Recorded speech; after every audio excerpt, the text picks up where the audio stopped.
This past week, Dave Rubin entered into the marketplace of ideas.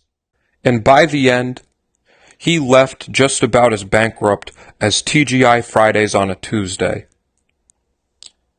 In point after point, Dave Rubin demonstrated that he was getting rocked by the participants in the debate.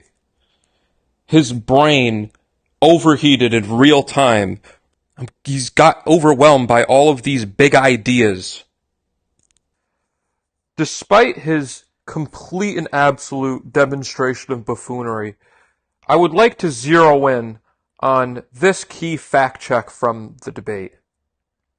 Dave Rubin made a wild claim that during the Biden administration, as many as 16 to 20 million new undocumented immigrants came into the United States, when in fact the number that came in may be anywhere from 1 to 1.5 million.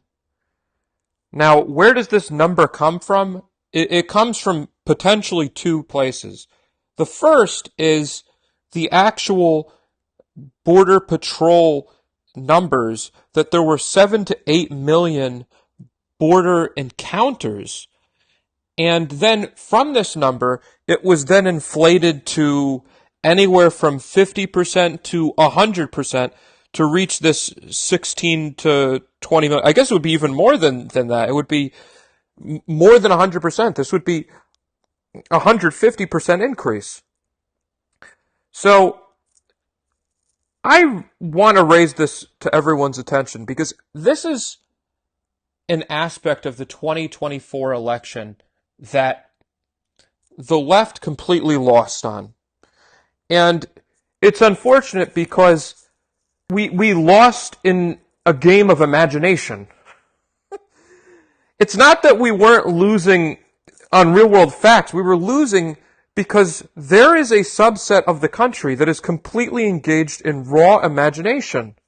This is the fight. How can we win the game if we don't know what the game is that is being played? We no longer play in the game of modernity, a time in which we're one people, with one set of morals, with one set of truths. We are now under post-modernity, and the name of the game is deconstruction, to take our social values and to break them apart. It's relativity, that I have my point of view and you have yours. And it is that objective truth is thrown by the wayside. Just look at how this number that Dave Rubin presents, I have heard many other right and far-right figures parrot over the last few months. Really look at the anatomy of the lie. They start by taking the number of border encounters, the incidents in which people who are trying to come to the United States undocumented are being turned away. They take that and flip it into the number of people who are unlawfully coming into the country and successfully getting past the border. So it is an inversion of reality. And then, on top of this inversion of reality, there is an embellishment upon it. To add further insult to injury, the inflation of it from 7 to 8 million to 16 to 20. The total number of undocumented immigrants is estimated to be between 10.5 to 14, according to this fact check. So now, what world are they in? Is their estimate that there's 50 million undocumented immigrants? This is the point. It's not supposed to make sense. It is supposed to create incongruencies with reality. Because every time there's something that can't be explained, they then get to make up a new lie to explain to their followers. You know, there is a possibility that if these people just keep lying and they run out of rail, they'll just lie even more. Maybe not, though. Maybe the reason Trump Admin 2 has been such a catastrophe compared to Trump Admin 1 is because the lies are finally catching up to them. But I guess the question I ask is, will it? Or will they just get rid of democracy?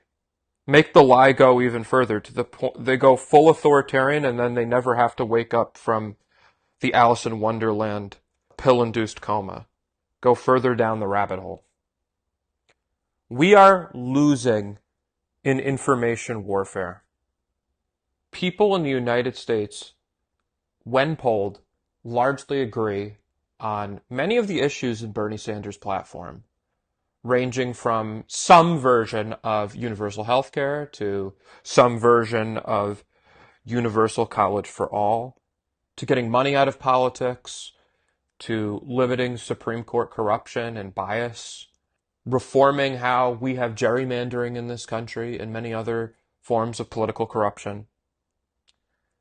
And whether you are a Bernie Sanders Democrat or a Hillary Clinton-style Democrat or an independent or something else, it is abundantly clear that, irrespective to those, the country increasingly does not agree with the Republicans. So if you can't win on reality, why not win on fantasy?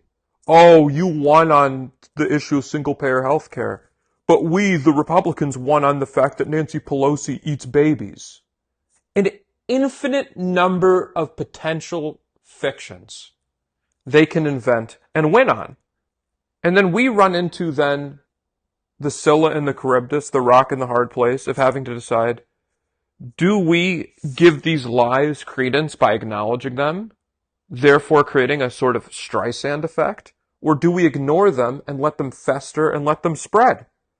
This was a lie that we clearly did not address, we did not dispel, and now there are people who think that under Joe Biden, more people came to the United States illegally or undocumented than there are the total number of undocumented population in the entire United States. This is an example of us not addressing it. But, may I ask, is the constant discussion and gossiping around Nick Fuentes, is that not too also feeding the troll? This is the catch-22 we're now stuck in. This is the game of postmodernism. We need to learn how to play the game.